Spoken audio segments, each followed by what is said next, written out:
할렐루야. 네. 오늘도 이렇게 주님의 자리에 나오신 사랑하는 성도 여러분, 주님의 이름으로 환영하고 축복합니다. 날씨가 많이 선선해진 것 같습니다. 가을이 성큼 저녁에 다가온 것 같습니다. 오늘도 이 시간, 그렇지만 우리는 기쁨으로 우리 주 예수 그리스도를 힘차게 찬양하며 예배를 드리도록 하겠습니다.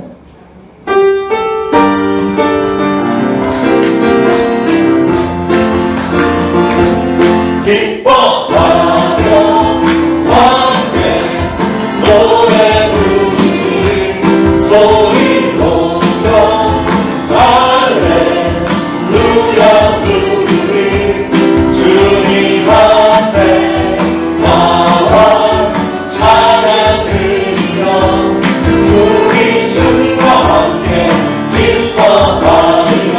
다시 한번 기뻐하며 기뻐하며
하나님께서 안전하게 좋은 풀밭으로 인도하실 것을 믿습니다. 언제나 좋으신 우리 주 하나님을 이 시간 그 옛날 다윗이 고백했던 것처럼 우리도 주님 앞에 고백하며 나가기를 원합니다.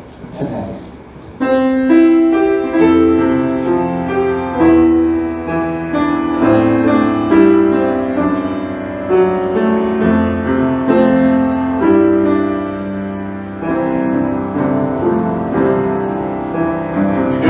그는 나의 주 아버지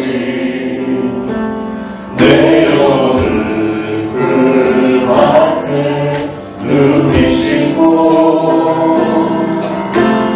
새와 나무의 노래로 내 맘을 위로하여 주시네. 그는 나의 주 아버지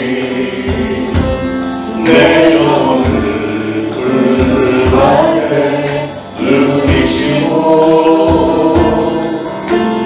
새와 나무의 노래로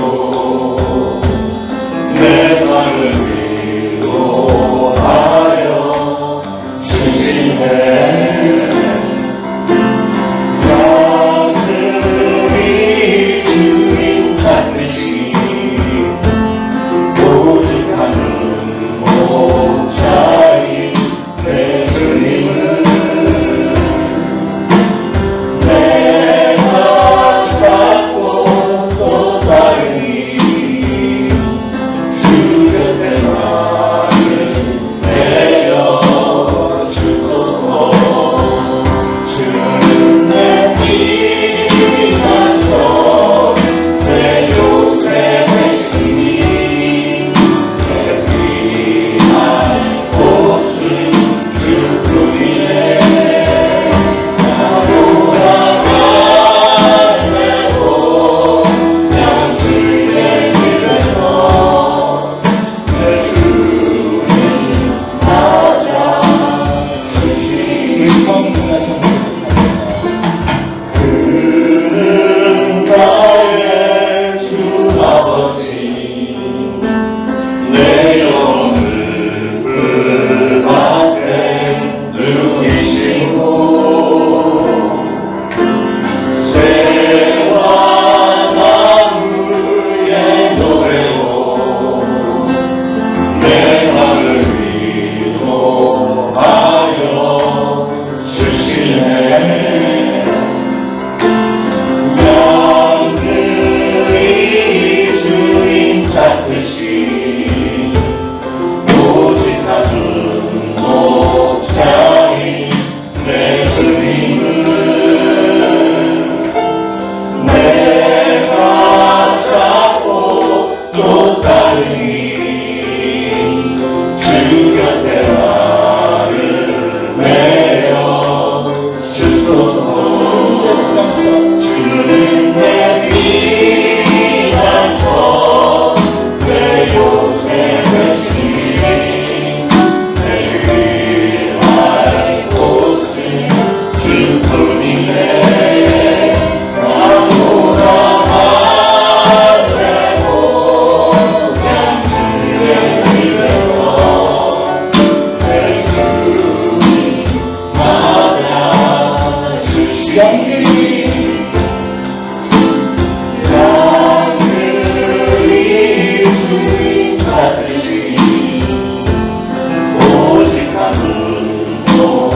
우리 사랑하는 성도 여러분, 우리 앞에 분, 옆에 분, 뒤에 분 반갑게 인사하시면서 주님은 우리의 피난처십니다 하고 반갑게 인사하시겠습니다.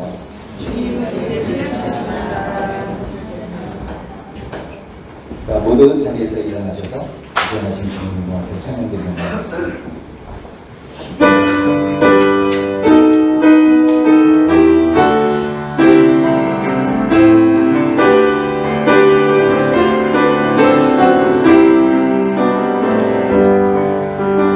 진정하신 주님 이름 앞에 모든 무릎 꿇고 다 경배해. 거룩하신 주님 보좌 앞에 엎드려 절하세.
하나님이여, 내 마음을 정하여 싸우니 내가 노래하며 나의 마음을 다하여 찬양하리로다.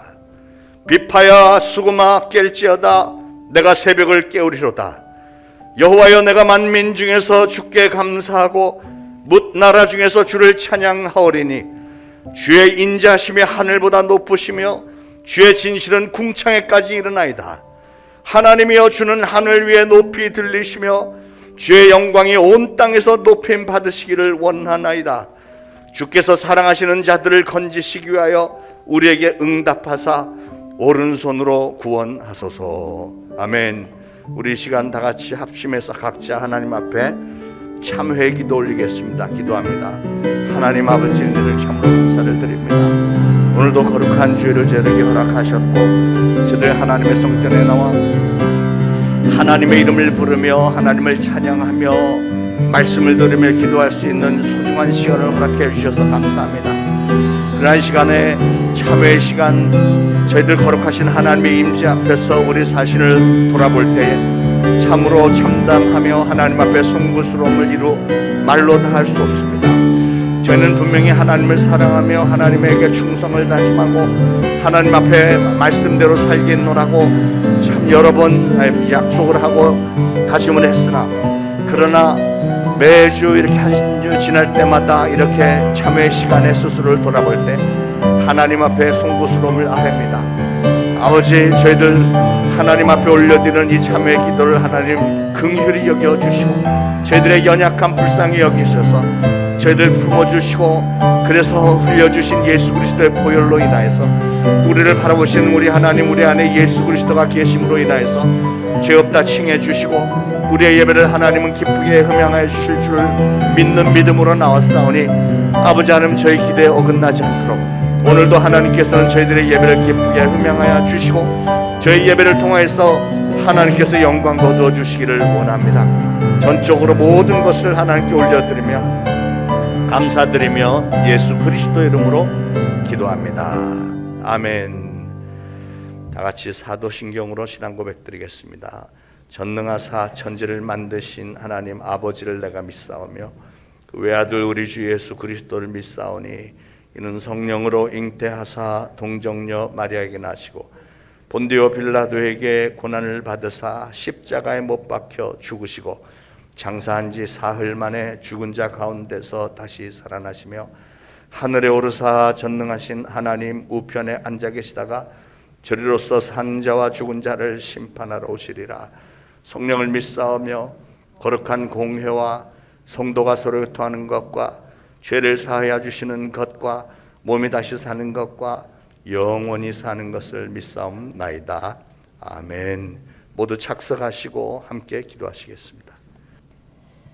나는 여호와를 향하여 말하기를 그는 나의 피난처요 나의 요새요 내가 의뢰하는 하나님이라 하리니 이는 그가 너를 새 사냥꾼의 올무에서와 심한 전염병에서 건지실 것이미로다. 아멘. 사랑과 은혜가 풍성하시며 인애가 한량없으신 임마누엘 하나님, 이곳에 임재하셔서 회복케 하시는 그리스도를 경배하고 그 구속의 역사를 찬양하며 예배드리길 원하오니 주님을 바라보는 저희 모두의 상황을 관계없이 저희의 소망을 회복해 하여 주시옵시며 예배를 살아나게 하여 주시길 간절히 간구하고 원합니다. 우리는 끊임없이 주님의 다른 곳에 시선을 돌리며 세상과 짝하며 살아가고 있음을 고백하오니 저희를 용서하여 주시옵소서. 성령님으로 늘 충만케 하여 주시옵소서. 심한 전염병에서도 우리를 건져주신 주님, 우리 성도들의 삶과 교회 생활에 새로운 활력을 불어넣어 주옵시며 신앙생활과 일상이 더 풍성하고 번성하는 삶으로 열리게 하여 주시길 간절히 간구합니다. 에베네셀의 하나님, 나라와 민족을 하나님의 공의와 정의로 다스려지게 하옵시며 진정한 민주주의로 나아가 열방의 복음의 사명을 완수하는 나라와 민족 되게 하옵시며 하나님이 주신 이 축복을 이방 나라와 나누며 누리며 하나님의 영광을 드러내게 하시옵소서. 교회의 머리 되신 주님, 우리 초대신앙교회가 성령님의 역사하심이 충만하여 주님의 뜻대로 나아가는 교회요 성도들 되게 하시며 속한 지역을 섬기며 초대교회 신앙 선조들처럼 진정한 그리스도인이라 불리는 교회와 성도들 되게 하시옵소서. 우리 초대신앙교회가 영적 성장과 더불어 교회가 더 흥왕케 하옵시며 OMI 온라인 선교 사역이 세계 선교에 큰 영향력을 끼칠 수 있도록 성령님께서 역사하여 주시옵소서. 교회 학교를 위해 기도드립니다. 초대신앙교회에 속한 교회 학교의 자녀들을 축복하여 주옵시며 믿음 안에서 믿음의 자녀들로 잘 자라 하나님을 기쁘시게 하는 자녀들이 나라와 민족을 위해 쓰임받는 인재들로 존귀함과 능력을 덧입혀 주시옵소서. 이를 위해 사역하시는 전도사님과 교사들에게도 그리스도의 사랑의 충만함과 성령 충만함으로 사명 감당하실 때 은혜 위에 은혜를 더 부어 주시옵소서. 우리를 위해 단위에 세우신 목사님께 성령의 기름 부심이 충만케 하시며 영육을 늘 강건케 하시며 말씀과 능력과 권세를 허락하여 주셔서 말씀 선포하실 때 능력과 권위가 있어 성도들의 마음이 열리고 귀가 열리고 영이 소생되어지고 육신의 질병들이 치료되어지며 가정의 신앙이 회복되어지고 사업의 문이 열리게 하여 주시옵소서. 우리의 약함이 주님의 강함으로 우리의 부족함이 주님의 풍성하심으로 우리의 어리석음이 주님의 지혜로움으로 드러나는 하나님의 능력이 머무는 통로임을 알게 하는 깨닫게 되어지는 거룩한 주일이 되게 하여 주시옵소서. 우리의 소망이시며 우리의 연약함을 온전케 회복케 하시는 오직 그분 예수 그리스도의 이름으로 기도드렸사옵나이다. 아멘.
마태복음 16장 5절로 12절 우리 다 같이 한 목소리로 받들어 봉독하시겠습니다.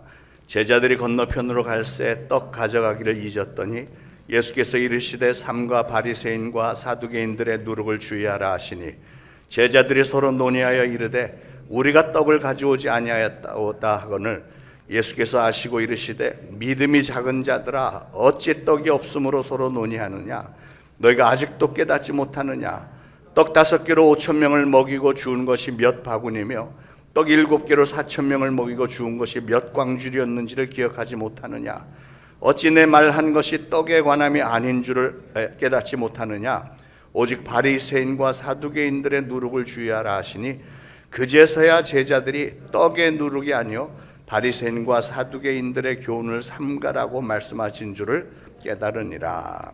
아멘. 사람들은 누구나가 다 어떤 공동체 안에서 살게 돼 있습니다. 가정이나 교회나 또는 지역사회 등이 공동체로 있는데요.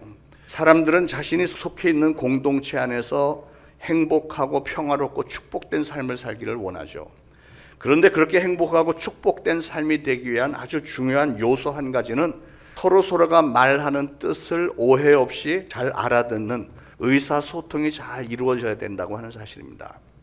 여러분 자신의 삶도 한번 보십시오. 여러분의 가정이나 교회에서 의사소통이 잘 안 되면 어떤 오해나 문제가 터지기도 하고요. 때로는 아주 고통스러운 관계까지 되지 않습니까? 부부지간에도 나는 분명히 좋은 의도로 얘기를 했는데 상대방이 전혀 다르게 오해를 하고 언성을 높인다? 그러면 얼마나 난감합니까? 그러면 순간적인 충동으로 부부싸움도 하게 되고 이런 일이 반복하다 보면 점점 더 심각해지기도 하죠. 의사소통은 정말 중요합니다. 신앙생활도 마찬가지입니다. 하나님께서는 우리에게 하나님의 뜻을 전달하시기 위해서 여러 가지 방법으로 우리에게 말씀을 주시는데요. 성도들 중에는 보면 어떤 분은 첫째로 하나님의 뜻을 전혀 깨닫지 못하고 그래서 신앙생활과 인생에 실패하는 사람이 있고요. 두 번째로는 하나님의 뜻을 깨닫기는 깨닫는데 실천하지 않기 때문에 여전히 잘못된 삶을 사는 사람들이 있고, 세 번째로는 하나님의 뜻을 잘 깨닫고 그 말씀을 실천을 해서 신앙과 인생에 성공하는 사람들이 있습니다. 자, 첫 번째로 다시 생각을 해보면 하나님의 뜻을 깨닫지 못하고 실패한 사람, 예를 들면 가인이 있습니다. 가인은 하나님께 제사를 올렸는데 하나님이 동생 아벨의 제물을 받으셨는데 자기의 제물을 안 받으시는 거예요.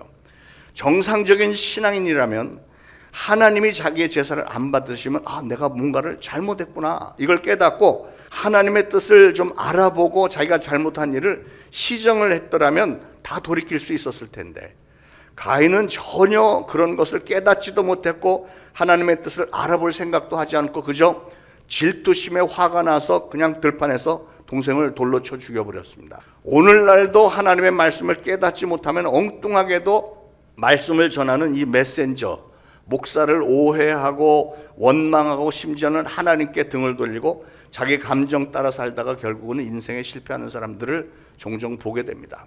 자, 두 번째 사람들은 말씀을 깨닫기는 했지만 하나님의 뜻에 따라 살지 않고 여전히 자기의 생각과 자기 욕심 따라 살다가 결국은 잘못된 방향으로 가는 사람인데, 가룟 유다가 바로 그런 사람이었죠. 가룟 유다는 예수님을 은 30냥에 팔아먹었습니다. 그러나 나중에 가룟 유다는 깨달았죠. 내가 큰 잘못을 저질렀구나. 깨닫고 은 30냥을 도로 가지고 대제사장에게 가서 돈 줄 테니까 예수를 내놓으시오. 그랬더니 그 사람들이 돌려줍니까? 오히려 그 죄를 너에게 돌릴지어다 하면서 조롱을 해야 되잖아요. 그러자 이 가룟 유다는 내가 왜 이런 짓을 했지? 너무 괴롭기도 하고 너무 분하기도 해서 그냥 목매달아 자살을 해버리고 맙니다. 가룟 유다는 보면 후회는 했습니다. 그러나 회개는 하지 않았습니다. 여러분, 회개라고 하는 것은 내가 가던 길을 잘못됐다는 걸 깨달았으면 돌이켜서 온전한 삶으로 돌아오는 게 이게 회개입니다. 만약에 가로주다가 거기서 깨닫고 회개까지 했더라면, 그래서 십자가에 매달려 있는 예수님 앞에 달려나가서 예수님 정말 제가 잘못했습니다. 정말 저를 한 번만 용서해 주세요 하면서 자기 죄를 회개를 하고 다른 제자들과 합류를 했더라면 어떻게 됐을까요? 당연히 예수님은 그의 죄를 용서해 주셨을 것이고 다시 한번 기회가 주어지지 않았겠습니까? 그런데 왜 자살을 하느냐 말이에요. 깨달았을 때 올바른 길로 돌이키게만 하면 성공할 수 있는데 가룟유다는 깨닫기는 했어도 여전히 잘못된 길로 계속해서 그냥 가버렸습니다. 참으로 안타까운 일이었죠. 세 번째는 이렇게 깨닫고 회개하고 돌이켜서 성공한 사람들이 있는데요.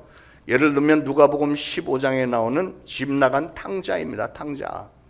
탕자는 아버지의 많은 재산을 들고 아버지의 품을 떠나서 자유롭게 살겠다고 나갔다가 모든 재산 다 탕진해버리고 거지가 된 다음에 깨닫게 되죠. 내가 잘못했구나. 내 아버지의 집으로 돌아가야 되겠다 하고 아버지 집으로 돌아왔더니 어떻게 돼요? 아버지는 그 돌아온 탕자를 끌어안고 이불을 맞추고 금가락지 끼워주고 살찐 송아지를 잡아서 잔치를 베풀지 않습니까? 사랑하는 여러분, 깨달았으면 항상 하나님의 품으로 돌아오시기를 바랍니다. 그게 바로 모든 것이 회복이 되어지고 축복을 받는 비결입니다. 여러분, 하나님의 뜻을 깨닫고 돌이키는 사람에게 하나님은 반드시 그의 인생을 회복시켜주고 축복하시고 성공을 시켜주시는 줄로 믿으시길 바랍니다. 우리 하나님은 그렇게 좋은 분이세요. 하나님의 뜻을 깨달았다는 건 뭐죠? 그것은 하나님과 의사소통이 됐다는 거예요. 하나님의 말귀를 알아들었다는 얘기잖아요. 그렇게 제대로 깨달았을 때 우리는 돌이킬 수 있고, 그러면 여러분의 인생에는 진정 새로운 변화의 역사가 일어날 줄 믿으시기 바랍니다. 오늘날도 마찬가지로 부부지간에도 또 성도들 간에도 모든 의사소통이 다 잘 이루어지면 얼마나 좋겠어요. 그런데 현실적으로 공동체 안에서 사람들은 모든 생각과 살아온 배경이 다르고 하기 때문에 의사소통이 원활하게 이루어지지 않는 것 같아요. 정말 담임 목사로서 모든 사람들이 참 화목하게 의사소통을 잘하면 참 좋겠는데요. 여러분들은 어떤 사람과 사귀기를 원하시죠? 당연히 사람들은 누구나가 다 자기와 잘 통하는 사람을 사귀기를 원하죠. 야, 저 친구는 나를 너무 잘 이해해줘.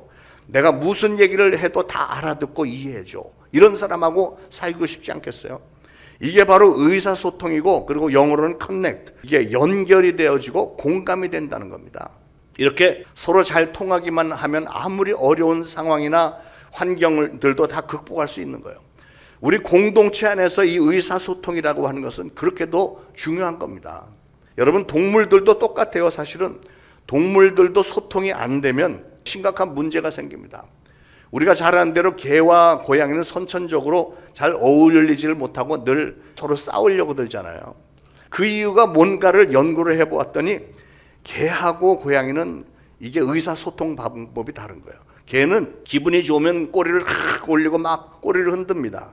이건 무슨 뜻이냐면 기분 좋다, 반갑다, 나랑 친하자, 이런 뜻이에요. 꼬리를 자꾸 흔듭니다. 그런데 고양이는 싸우려고 할 때 꼬리를 확 올리고 막 이렇게 전투태세를 취하잖아요. 그러니까 개와 고양이는 의사표시 신호가 다르기 때문에 어울리기가 힘든 거예요. 개가 어느 날 고양이를 보고 친구하자고 꼬리를 탁 반짝 들고 흔들고 막 좋아하니까 고양이는 속으로 생각하기를 이 개가 나랑 싸우자는 거냐? 뭐 이래가면서 그래 한번 해보자 그러고 하고 막 이렇게 해야 되니까 무슨 교제가 되겠습니까? 아무리 좋은 뜻을 표현해 보려고 해도 서로 신호가 통하지 않으면 교제가 되지 않는 거예요. 오늘날 사람들이 매일 같이 살면서 같은 언어를 쓰고 같이 신앙생활을 하면서도 가정에서도 그렇고 교회에서도 그렇고 여기저기서 왜 그렇게 종종 오해하고 다투는 일이 생깁니까? 그것은 서로 의사소통이 제대로 되지 않았기 때문에 그런 거예요. 여러분, 오늘 이 말씀을 들으시면서 앞으로 여러분의 평생에 그 어떤 사람과도 잘 소통하는 성도님들 되시기를 축원을 드립니다. 그게 복입니다. 예수님의 행적을 보면 예수님은 12제자들을 데리고 다니시면서 앞으로 위대한 그 예수 그리스도의 복음 사역을 맡게 될 제자들을 열심히 가르치셨는데, 가만히 보면 예수님과 제자들 사이에 소통이 너무 안 됐어요. 너무나도 답답해 하신 장면들이 여러 가지 기록되어 있는데 오늘 본문도 그 중 하나입니다. 예수님이 제자들과 함께 배를 타고 가시다가 이런 말씀하십니다. 얘들아, 사두개인들과 바리새인들의 누룩을 주의해라. 그랬더니 제자들이 예수님이 갑자기 누룩 얘기를 하시는 거 보니까 배가 고프신가 봐. 떡이 드시고 싶은가 봐. 근데 우리가 떡을 안 가져왔잖아. 어떻게 하지? 이러니 예수님이 얼마나 답답해서 속이 터졌겠습니까? 아니 지금 예수님은 바리새인들과 사두개파 사람들이 백성들을 잘못 가르치고 있다. 신앙을 잘못 가르치고 있으니 그들의 가르침을 경계하라. 이렇게 말씀하신 건데 이 제자들은 엉뚱한 오해를 하고 있잖아요. 여기가 무슨 봉숭아 학당도 아니고 대화가 되질 않아요. 이런 장면을 볼 때마다 예수님이 얼마나 답답해 하셨을까 이런 생각을 해봅니다. 여러분 그 제자들은 지금 예수님과 함께 더불어서 3년 동안 합숙훈련한 거예요. 매일매일 같이 다니면서 같이 먹고 같이 자고 예수님이 종일토록 말씀 전하시고 이적을 행하는 걸 지켜봤던 사람들입니다. 예수님이 말도 무슨 외국어를 한 게 아니고 그들이 늘 쓰는 아람어 아니면 헬라어를 쓰셨을 텐데 이 제자들은 도대체 어떻게 된 게 예수님의 말귀를 너무 못 알아듣는 거예요. 그래서 하도 답답해서 예수님이 오늘 하신 말씀이 너희는 어째서 아직도 깨닫지 못하느냐 이러세요. 너희는 어째서 아직도 깨닫지 못하느냐. 그게 오늘 설교 제목입니다. 오늘 예수님은 저와 여러분에게도 그런 질문을 하세요. 어째서 아직도 깨닫지 못하느냐. 사랑하는 여러분은 하나님의 뜻을 앞으로 정말 잘 깨달으시기를 축원을 드립니다. 오늘날 신앙의 문제도 어디 있냐면 사람들이 똑같은 성경을 읽고요. 똑같은 자리에서 나와서 설교를 듣는데 정말 신기한 현상은 이 똑같은 설교 말씀을 듣는 사람들마다 다 다르게 알아듣는다는 사실이에요. 기가 막히잖아요. 제가 뭐 어려운 말을 한 것도 아니고 제가 어떻게 쓰는지 쉬운 단어를 써서 여러분에게 하나님께서 알게 해주신 말씀을 전하려고 애를 쓰는데 다 끝나고 나서 나중에들 얘기들을 들어보면 다 각각 다르게 알아들었어요. 문제는 여러분이 하나님의 말씀을 어떻게 깨닫고 그래서 여러분의 삶에 그 말씀을 적용을 시키느냐 아니냐 또는 어떻게 적용을 시키느냐에 따라서 여러분의 신앙과 여러분의 인생이 전혀 달라진다는 사실입니다. 자, 제자들은 왜 그렇게도 예수님의 말씀을 깨닫지 못했을까요? 첫째는 제자들은 자기 육신의 생각에 너무 깊이 빠져 있었기 때문에 그렇습니다. 근데 여러분 오늘날도 이건 똑같습니다. 제가 강단에서 아무리 영적인 교훈을 잘 전해도 오늘 여러분이 여러분의 마음속에 어떤 생각을 하고 있느냐에 따라서 다시 말해서 여러분의 마음이 어디에 꽂혀 있느냐에 따라서 전부 다 각각 다르게 알아듣는 거예요. 또한 저를 존중하고 사랑하는 분들은 제가 무슨 얘기를 해도 은혜 받고 막 눈물을 쏟고 이렇게 합니다. 그러나 저에게 불만을 품은 분은 제가 아무리 좋은 얘기를 해도 들어가지도 않고 얘기를 들을 때 곡해해서 듣게 돼 있고요. 오해합니다. 근데 우리만 그런 게 아니고 성경에 나타나는 수많은 사건들이 그걸 증명을 하고 있어요. 요한복음 3장에 예수님께서 니고데모에게 이렇게 말씀하셨습니다. 네가 거듭나지 아니하면 하나님 나라에 들어갈 수 없느니라. 그랬더니 니고데모가 뭐라고 그래요? 아니 사람이 늙으면 어떻게 어머니 뱃속에 다시 들어갔다 나올 수 있습니까? 그랬더니 예수님이 너는 이스라엘의 선생이라는 사람이 이런 것도 알지 못하냐 하면서 책망을 하셨습니다. 예수님은 영적인 말씀을 하셨는데 니고데모는 육신적인 생각만 하고 있었기 때문에 예수님의 말씀이 도대체 무슨 말인지 알아듣지를 못하는 거예요. 여러분 거듭나는 건 어떻게 하는 거죠? 다시 한번 제가 설명하겠습니다. 왜 거듭난다고 할까? 그것은 창세기 2장 7절로 거슬러 올라가면요. 하나님이 흙으로 사람을 지으시고 그 코에 생기를 불어넣으시니 그가 생명이 되니라 그랬어요. 하나님이 그 코에 불어넣으신 그 생기가 히브리 말로는 루악이라는 단어입니다. 루악 커피라고 있잖아요. 고양이 분비물 지나온 그 커피를 그 루악 똑같은 발음인데 루악 하나님의 영 성령이에요. 성령. 그러니까 여러분이 예수 그리스도를 주님으로 영접을 하고 그 다음 단계는 성령을 받게 되는데 그 하나님의 성령이 바로 창세기 때 사람을 생명으로 만들었던 동일한 하나님의 영이신데 그 하나님의 영이 여러분 안에 들어오시면 그동안 여러분이 죽었던 영을 새롭게 살려서 똑같은 영으로 하나님의 영으로 만들어 놓으시는 겁니다. 그렇게 되면 여러분의 마음의 생각과 행실이 하나님의 자녀답게 새롭게 변화가 되는 거예요. 그래서 그걸 가리켜서 하나님의 자녀로 거듭났다 이렇게 얘기를 하는 거예요.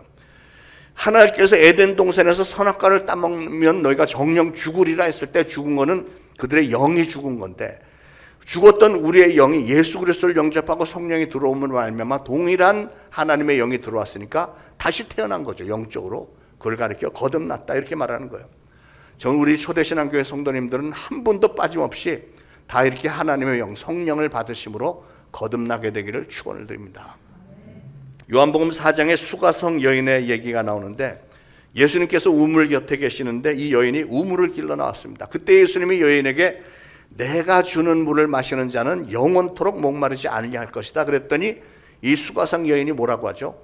주여 그 물을 저에게도 주세요. 그래서 다시는 물길로 나오지 않아도 되게 그 물을 좀 달라고. 예수님의 말귀를 못 알아듣는 거예요. 지금 예수님은 영생을 주기를 원하는 바로 이 예수님을 믿기만 하면 영원한 생명을 얻게 된다고 하는 소중한 말씀을 전하는데 이 여인은 예수님이 무슨 정수기 회사에서 나온 영업사원으로 알았는지 그냥 문자 액면 그대로 받아들여서 다시는 물을 길러 나오지 않아도 되도록 그 물을 저에게도 좀 주세요. 이렇게 요청을 하는 겁니다. 이렇게 육신의 일, 인간적인 생각으로 가득 찬 사람은 영적인 말씀을 이해를 하지를 못하는 거예요. 그래서 예수님은 제자들에게 오늘 아직도 깨닫지 못하느냐 이렇게 책망 겸 물으시는 겁니다. 요즘도 많은 사람들이 전적으로 하나님의 말씀대로 살지 못하는 이유가 무엇일까요? 육신적인 생각으로 가득 차 있기 때문에 그런 것 아닙니까? 그러니까 여러분이 싫어하는 사람, 미워하는 사람 분명히 예수님은 다 용서해라, 사랑해라 이렇게 말씀하시는데 그거를 개인적으로 얘기를 하면 목사님 저는요 제 두 눈에 흙이 다 들어가도 난 절대로 그 사람만은 용서 못해요. 이런 사람들이 얼마나 많은지 몰라요. 너무 당당하게. 그런데 왜 그렇다고요? 그는 자기의 생각이 꽉 차 있으니까, 세상적인 생각, 인간적인 생각으로 꽉 차 있으니까 하나님의 말씀이 파고 들어갈 자리가 없는 거예요. 왜 제자들이 예수님의 말씀을 깨닫지 못했을까? 두 번째는 제자들의 믿음이 작았기 때문이라고 했습니다. 오늘 예수님이 제자들에게 믿음이 작은 자들아 이랬어요. 믿음이 없는 자들아 그러지 않고 있기는 있는데 너무 믿음이 작다는 거죠. 자 보세요. 오늘 본문에도 보면 제자들은 이미 엄청난 일들을 많이 시험했습니다. 오병이어로 물고기 5마리로 남자 장정만도 5,000명, 여자들 아이까지 하면 분명히 2만 명이 넘는 사람을 먹이고도 12광주가 남았고, 그리고 떡 7개로 장정들 4,000명을 먹이고 7광주리가 남는 기적도 그들은 체험했다고 그랬잖아요. 그런데 왜 제자들이 아직도 예수님 앞에서 떡이 없다고 걱정을 하냐 말이에요. 이게 바로 오늘날 우리의 문제가 아닙니까? 오늘 너무나도 많은 사람들이 하나님의 엄청난 은혜를 입었고 많은 이적을 체험을 했으면서도 막상 눈앞에 어떤 문제가 딱 생기면 그 옛날에 하나님이 하셨던 놀라운 일들은 어느 틈에 싹 잊어버리고 바로 눈앞에 놓인 이 문제를 가지고 걱정 근심하는 거예요. 그건 왜 그렇다고요? 믿음이 작기 때문에 그렇대요.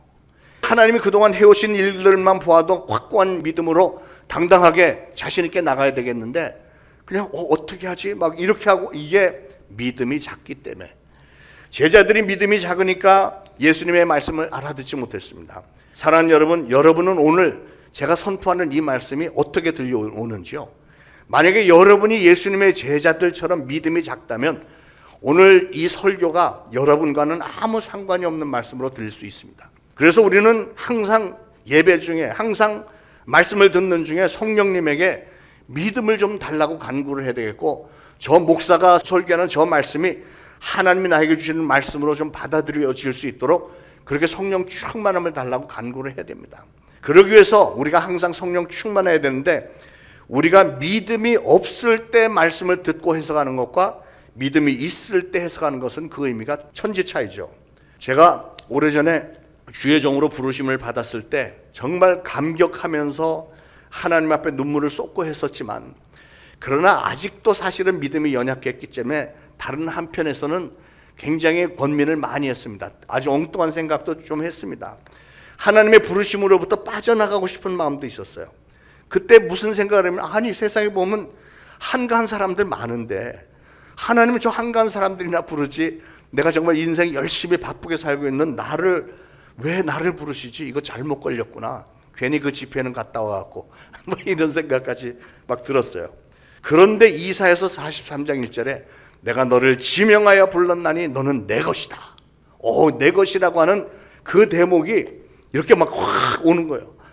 하나님의 것이라고 지금 나를 찍었다는 거 아니에요.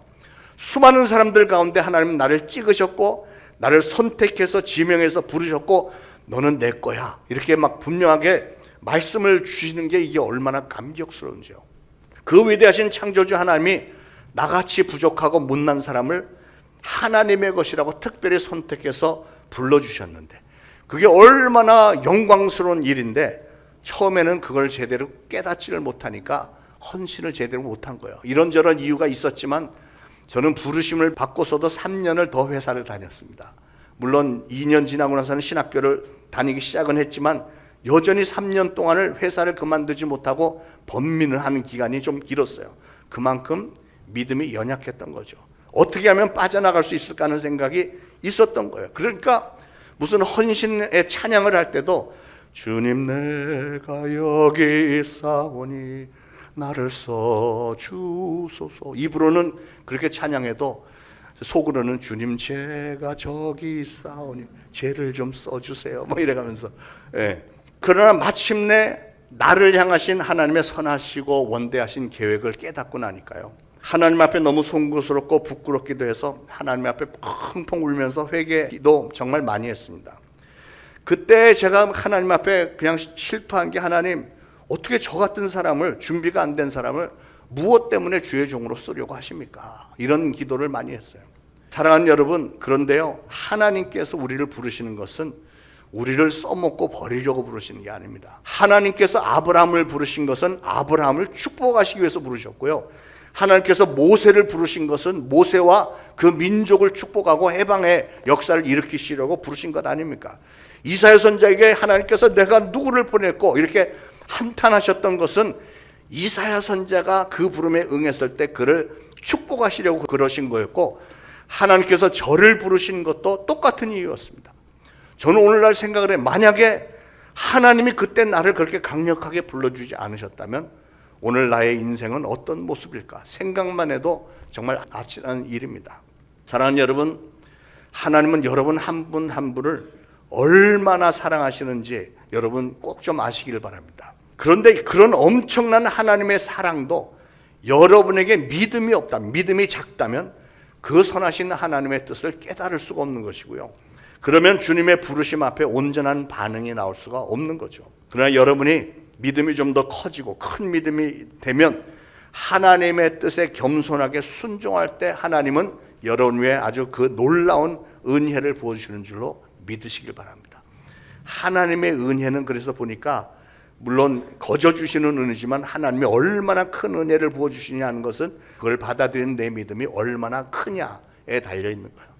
자, 왜 제자들은 예수님의 말씀을 깨닫지 못했을까? 세 번째는 제자들은 자신의 부족함을 바로 보지 못했기 때문에 그렇습니다. 다시 말하면 겸손하지 않았다는 거예요. 여러분, 자신의 부족함을 깨닫지 못하면, 즉 내가 겸손하지 않으면 아무리 좋은 말씀이라도 그 말씀은 여러분과는 아무 상관이 없습니다. 그러면 아무런 깨우침도 없고 아무런 변화가 일어나지를 않습니다. 여러분, 반면에 자신의 영적인 상태를 올바로 진단하고 자기의 부족함을 깨달은 사람은, 다시 말해서 하나님 앞에 겸손해진 사람은 자신의 부족함을 잘 깨닫게 되고, 그래서 하나님의 말씀에 자꾸 귀를 기울여서 이해하려고 깨달으려고 노력을 할 때, 그럴 때 하나님의 메시지가 확실하게 들리기 시작하는 거고요, 그럴 때 하나님의 회복과 축복의 역사가 일어나는 줄 믿으시기 바랍니다. 열왕기상 18장의 아합 왕은 하나님의 말귀를 끝까지 못 알아들었던 대표적인 인물입니다. 3년 6개월 동안 그 땅에 비가 오지 않았으면 깨달았어야죠. 더군다나 엘리야 선지자가 와서 왕이여, 이렇게 3년 6개월 동안이나 비가 오지 않고 기근이 계속되는 것은 바로 당신이 이 땅에 바알과 아세라 우상을 섬기기 때문입니다 라고 해석까지 다 해줬는데, 그런데도 못 깨달았어요. 드디어 갈멜산에서 바알 제사장 또 아세라 제사장 850명과 엘리야 선지자가 한 명이 이제 결투가 붙잖아요. 850대 1로 싸우는 거예요. 이것은 무슨 싸움이냐면 자기들이 믿는 신들의 싸움이잖아요. 엘리야 선지자가 그들에게 먼저 말합니다. 너희가 먼저 기도해라.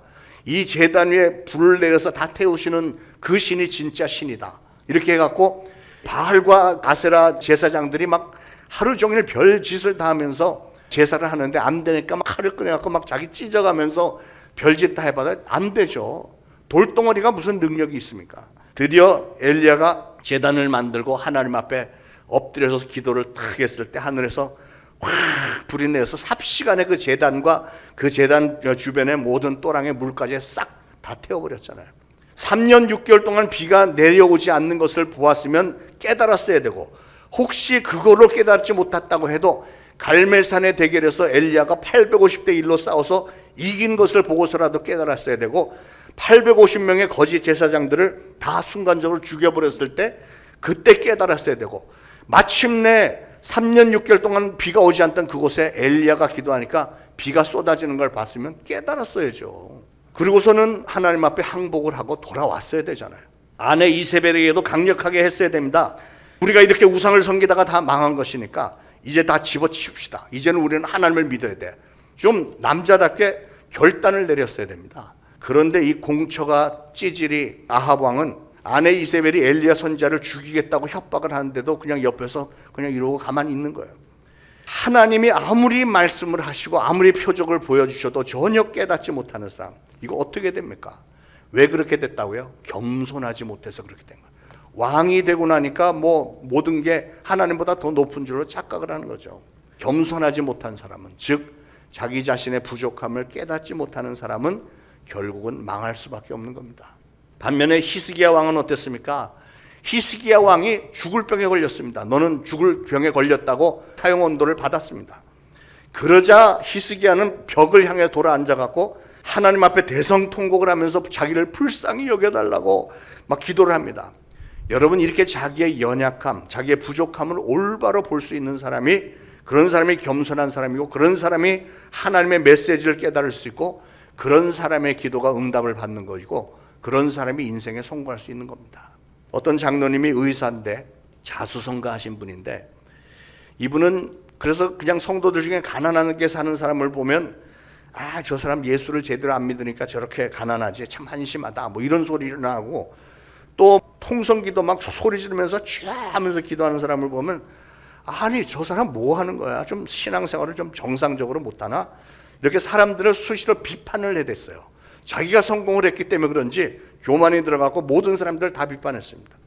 하루는 기도원에 갔는데 사람들이 기도원이니까 뭐 더 소리 질러 막 기도하잖아요. 난리를 치니까 아휴, 저런 한심한 사람들하고 내가 며칠 여기 수양관에 같이 있어야 되나 하면서 한쪽 구석에 앉아서 자기는 점잖게 조용히 기도를 하고 있는데, 갑자기 대낮인데 불빛 하나가 쫙 자기 앞으로 이렇게 오더래요. 환상을 본 거죠.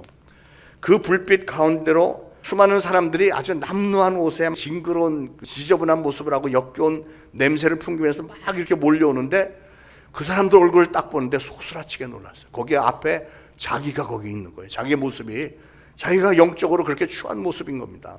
그때부터 그 장로님이 막 대성통곡을 하면서 하나님, 제가 제 주제를 너무 모르고 남들을 비판만 하면서 살았군요 하면서 그 자리에서 100일 동안 머무르면서 밤낮으로 눈물을 흘리며 회개를 했대요. 그렇게 하고 나니까 그 다음부터는 사람들을 보는데 모든 사람들이 다 그렇게 소중하게 보이더래요. 그러니까 영적으로 교만했던 사람이 이렇게 깨지고 겸손해지고 나니까 하나님의 관점에서 사람들을 보게 되는 겁니다. 여러분, 하나님의 말씀이 귀에 들려오지 않고 하나님의 말씀이 깨달아지지 않는 이유가 뭐라고요?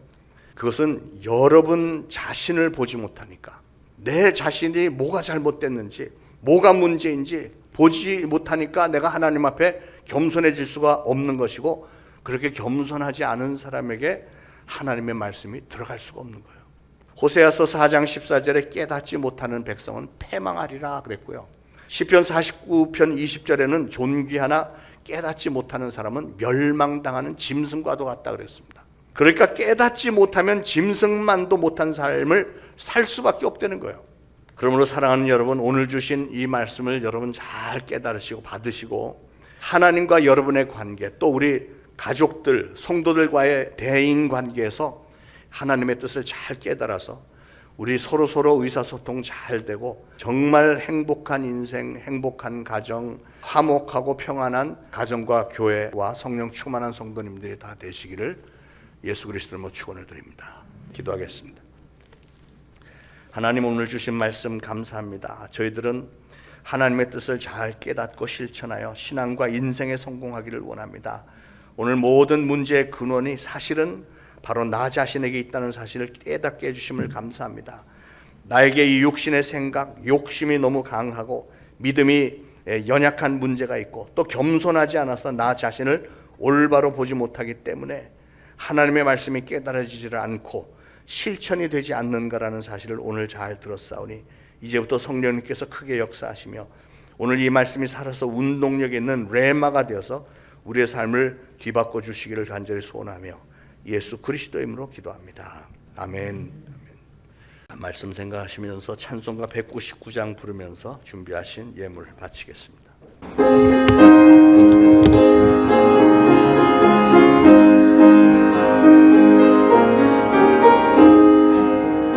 나의 사랑은 죄비로 헤어졌으나 어머니의 무릎 위에 앉아서 재미있게 했던 날 그때 일을 지금 내가 잊지 않고 일어납니다. 귀하다 우리 어머니가 알려주시고 재미있게 했던 날 이책 중에 있으니 이 성경식이 사랑합니다. 옛날 용맹스럽던 다니엘이나 유다 임금 다윗과 의 역사 주의 선지율이라 바람가고 하늘 올라가던 길을 기억합니다. 귀하다 우리 어머니가 흘려주시고 재미있게 했던 나의 이책 중에 있으니 이 성경식이 사랑합니다.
하나님 은혜를 감사합니다. 저희들의 생명과 가진 모든 것들, 우리의 가족들, 성도들, 교회, 이런 모든 것이 다 하나님으로부터 온 것임을 고백하며 하나님 앞에 감사하며 오늘도 예물 바칩니다. 하나님께서 바쳐진 예물 좋게 여기시고 축복하시고 쓰임 받을 때 많은 열매 맺을 수 있도록 기름 부어 주옵소서. 바친 모든 손길들 하나님 꼭 축복하시되 30배, 60배, 100배 이상의 결실을 맺을 수 있는 그런 축복이 있게 하시고 우리 사랑하는 성도들 항상 건강 중에 붙들어 주시고 기쁨과 소망과 평강 가운데 하나님과 동행하며 우리 하나님께서 우리에게 내리시는 많은 축복을 세상 사람들에게도 증거하며 전도의 도구가 되게 하옵소서. 예수 그리스도 이름으로 감사하며 기도합니다. 아멘. 자, 교회 소식 알려드립니다. 오늘 마지막 새가족 교육이 12시 45분에 있고요. 우리가 금요일 다락방 기도회 지금 2주째 했고, 여러분들 계속해서 기도 제목들 내놓으시면서 우리가 합심해서들 기도합니다. 많이들 좀 참석하셔서 우리 정규 예배 중에 하나니까요. 여러분 참석하셔서 기도에 동참해서 우리가 성령 충만한 교회, 2000년 전 초대교회처럼 되어질 수 있기를 협력하시기 바랍니다. 우리 신학교 강의 계속하고 있는데 제가 신학교 강의한 거를 영어 자막을 올려서 우리 OMI 우리 저기다 올렸습니다. 여러분 유튜브에 들어가서 OMI 치고 한번 들어가서 여러분의 담임 목사가 강의를 어떻게 하는지 온라인 강의 한번 좀 들어가 보시길 바랍니다. 여러분들이 그래도 많이 들어가셔서 영어 공부 삼아서 하는데 많이 도움이 될 줄 믿습니다. 우리 가을 바자회가 10월 15일 토요일에 전도회 주최로 한다고 하니까, 전도팀 주최한다고 하니까 많은 협력 바라겠습니다. 여러분 집에 깨끗한 물건 중에 잘 안 쓰시는 물건들, 지난 2년 동안 한 번도 손대지 않은 거는 앞으로도 안 쓸 확률이 많다고 하니까 다 좀 가지고 좀 바치시고 우리 교회 또 여러 가지 사역에 많이 도움이 될 수 있기를 바랍니다. 오늘도 노방전도 나갑니다. 구역공과 필요하신 분들은 또 연락 주시면 제가 전달해 드리겠습니다. 우리 다 일어나셔서 384장 1절 3절 부르시고 축도로 예배하시겠습니다.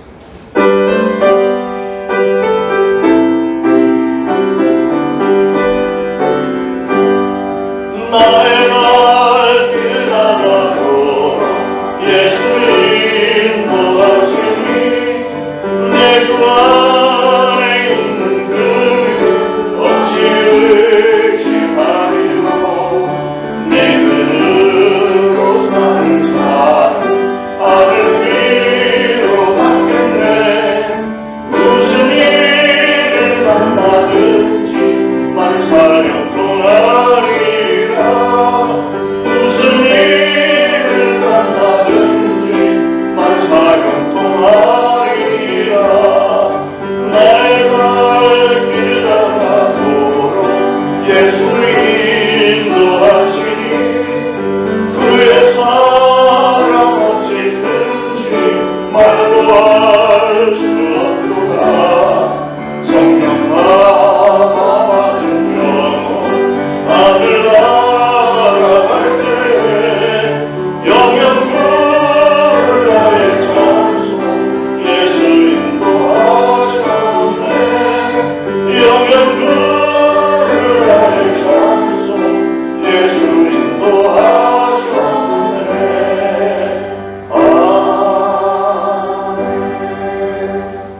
이제우러로 죽어나 없기는 우리 구주 예수 그리스도의 무한하신 은혜와 하나님 아버지의 극진하신 사랑과 성령님의 감동, 감화, 교통, 위로하심이 오늘 이 거룩한 주일에 주님의 전에 나와 예배드리고 오늘 주신 말씀을 마음에 잘 새겨서 하나님의 뜻을 잘 깨닫고 실천에 옮겨 아름다운 열매를 맺는 성도가 되리라 작정하는 모든 이들 머리 위에 이제로부터 영원토록 항상 함께 있을지어다. 아멘.